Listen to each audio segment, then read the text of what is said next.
In this video, the Manufacturer Series is back with a long train of cars. And in this one, I get absolutely punted in the rear, but I manage an overtake.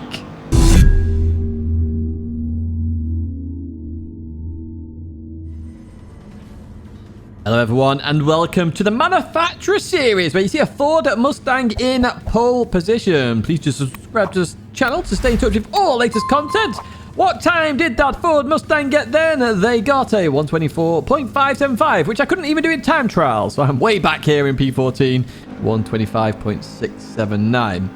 This is the first race then, and this race was a choice really. You could either fuel save or go all out and have to pit. Now, I hadn't practiced the pit entry, so this race was all about fuel saving and whether I could do it or not in the Mercedes SLS. So if you didn't know, I am with AMG Mercedes. As we head in towards turn one, then you see a long line of cars there. The one thing I do love about the Manufacturer Series, the variety of cars. It's not all about the meta. You've got the McLaren, you've got, what was that in front of that, a GTR, I think it was. No, we've got an SLS in front of them, sorry. There's a GTR up ahead in the distance. There's a Porsche. Behind me is a Ferrari. It's just nice. It is so nice. And we see this long train of cars. This is what I like about the Manufacturer Series. It's why I enjoy it so much, because you know, you do see a variety of cars. It's nice to see a variety. We just get that left-hander slightly wrong here. We're at Road Atlanta, if you hadn't already guessed, and that Ferrari's going to go clean on past. Now, I wasn't going to fight this too much, because why would I fight it? We want to stay in touch with the pack ahead, just let the Ferrari go. You never know what strategy they're on, and I would always assume that they're going flat out in this situation. Leave that right-hander then, and again, you're seeing my short shift, and you'll notice down at the bottom, the fuel, it doesn't quite add up at the moment, does it? It's 13 laps of fuel to go, and we technically have 15 laps of racing, so I'm going to have to figure this out a little bit more as Time Killer is approaching my rear there, looking for the move, pulls back in. Again, looking not to waste time, I suspect. Time Killer, not wasting time. How about that one? As we go into the left end. So still a lot of action up ahead, and nothing really changing there. And again, this is all about strategy and fuel saving in this first race. As we continue on down the hill. So we advance to lap 3 then, where you can see we've just lost touch there with the pack ahead. Stefanzi, I knew would be fuel saving here. Got a penalty for the Jaguar there of Guidon as we go on by and head down towards the chicane once again. But you see the pack has opened up now, and my real challenge now is to stay with Stefanzi. I know that McGann Trophy is going to stay out for the entirety of the race, so if I'm with Stefanzi at least, I can save a bit more fuel. And you notice I've gone to fuel map 2 now as well. That was a bit of a mistake in my opinion. I really shouldn't have gone to fuel map 2.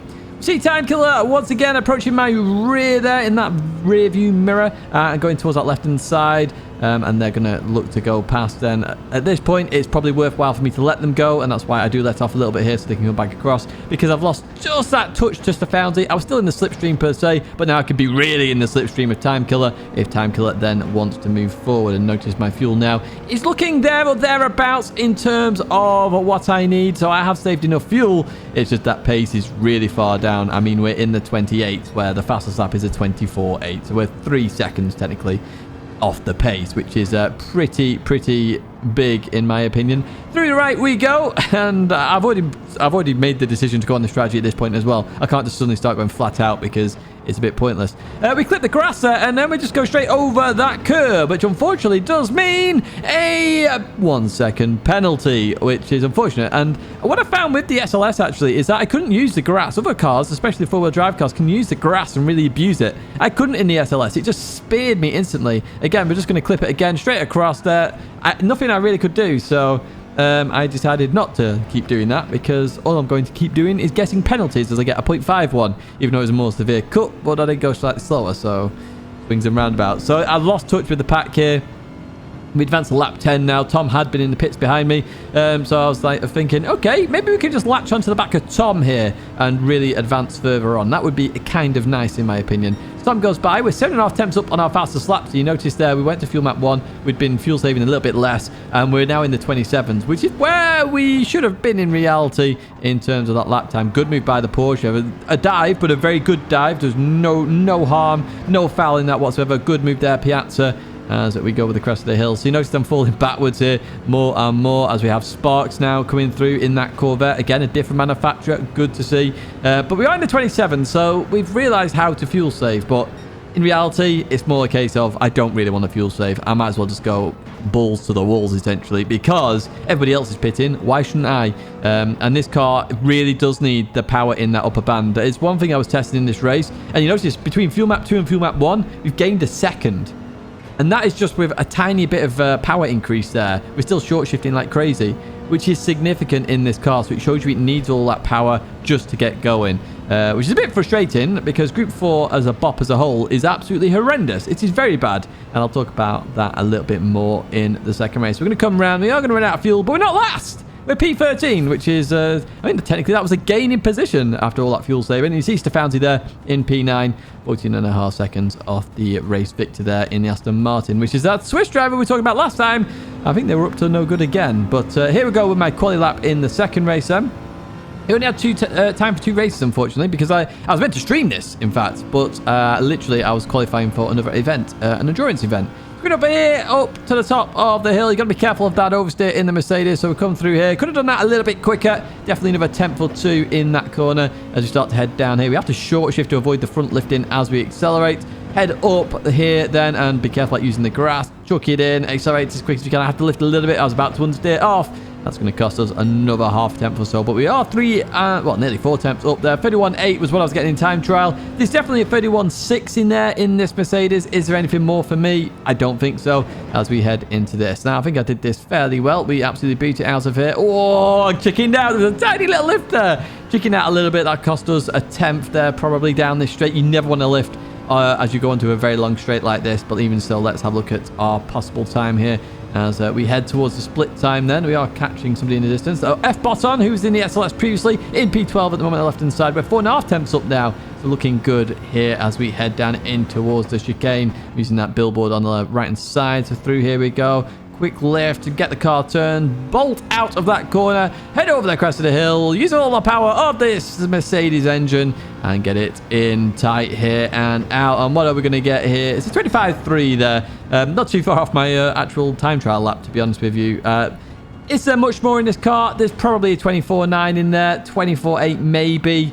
But not much more. There's no way we're competing with the meta cars of Group 4. And we are going to talk about that in this race. However, let's get into the racing action first of all. We're starting P10, which is nice. Much better than the previous one and the lead AMG, which is always what we're after. Be the lead of your car, and then you can start working on being the lead of your drivetrain, for example, FR or anything else. But we're definitely not going to do that here, are we?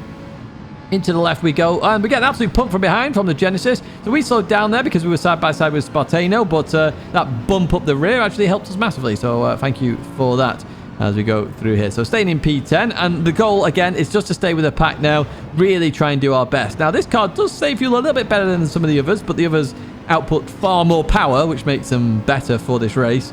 As we head towards the right-hander, and the Subaru's looking to absolutely destroy that GTR. Look at them. They're absolutely mashing that GTR, taking all the places from it. So Penny's dropping down here as we leave that corner. And I've got to say, you know, the power difference between some of these cars is actually ridiculous, especially when even in corners, you know, the likes of the Mercedes struggle. So it'd be nice if PD started to work on this Group 4 bot, because it is absolutely horrendous. Now, I did notice Penny's dropping back here, so I knew they were fuel saving. So definitely on for a non-stop there. Sorry, not a one-stop. We're on a one-stop as we head in towards this braking zone. We can see Stefanzi again in distance in that Megane trophy. Obviously, this time we do have to pass Stefanzi, because otherwise we're going to lose out, as we know Stefanzi is going to no-stop this again in that trophy.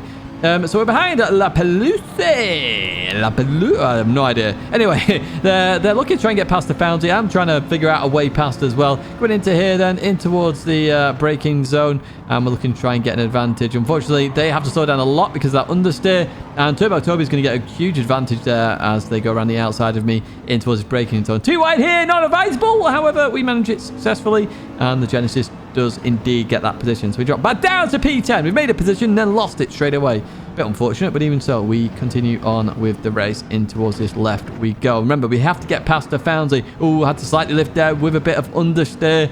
That Dirty Air having an impact. Now, Dirty Air, not too bad in Group 4. Technically, I reckon the Group 4 Dirty Air should be the Group 3 Dirty Air, and the Group 4 Dirty Air should even be a little bit less, but hey, what do I know? As we go into this right-hander, Turbo Toby making another position there on that Subaru. which is interesting. So they're really trying to push on in this race as we look to start closing this gap. And are they fuel safe? I'm not too sure here because I shouldn't be catching the Subaru this quick. Let's see what happens. Turbo Toby moves out at the same time. This is beautiful. Synchronized overtaking allows me to get a bit of the slipstream here. So we're looking to get past the Subaru as we're looking to catch the Foundy as well. Look at this. Look at the speed difference between the Megane Trophy and that AMG. But it's not going to work out for now. So we're back into P9. So a positive gain of 1 so far. And we really do need to get past the Foundy here. So coming through here, I'm sort of taking a wider line here to get the run onto the Foundy. Let's see what happens. Onto the right-hand side of that Megane Trophy we go. And it looks like we're going to get it done here in towards the braking zone. Because we're taking a very tight line, it's very difficult to get right. And the Megane Trophy nails that absolutely beautifully. Well played by Stefanzi. Going to retake that position then. Frustrating for me because I've got to redo all the work again. We need to get past. We needed to keep up with Turbo Toby there in terms of the slipstream. Try and then advance further on. But let's see what we can do versus Stefanzi. And we have to get by. It's categorical that we get by here.